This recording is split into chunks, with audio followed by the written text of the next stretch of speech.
Hi guys, Sandy Ingram here. Welcome to the Edu Matrix Channel, where we discuss exotic currencies, mostly the Iraqi dinar. All the news on this channel is verifiable. First, we must ask ourselves, has Iraq been lying to us about previous banking improvements? The answer is yes and no.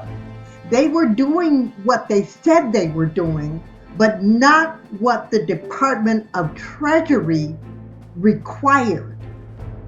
We were led to believe that Iraq would be able to integrate without error with international banks. That belief was incorrect. Here's what Iraq is doing as per the Treasury's departments and the Iraqi Prime Minister's demand. Iraq has announced a sweeping overhaul of its banking sector aimed at modernizing financial institutions, attracting foreign investment, and reintegrating with the global financial system. The plan involves major restructuring of both public and private banks, with top global consultancies enlisted to guide the transformation. Ernst & Young will oversee reforms of state-owned banks like Rafidain, Rashid, Industrial Bank, and the Real Estate Bank. Rafidain Bank will be rebranded as Rafidain First Bank and partially privatized, with government ownership reduced to below 24% to attract private and international investors. This ambitious financial reform is a key step in Iraq's broader strategy to diversify its economy, strengthen financial oversight, and position itself as a competitive player in international markets. In additional news, we learn that Iraq is set to become a massive success story.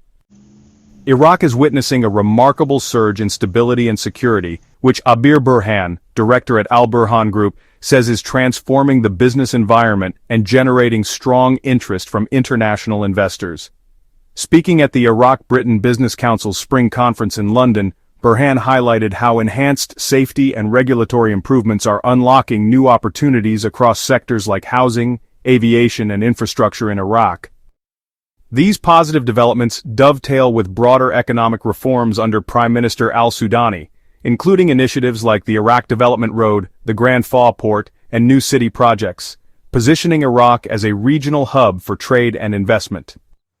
Speaking of the Development Road project, Iraq is advancing its legal framework for the DRP, a major infrastructure initiative linking southern Iraq's Grand Faw Port to regional and international trade corridors.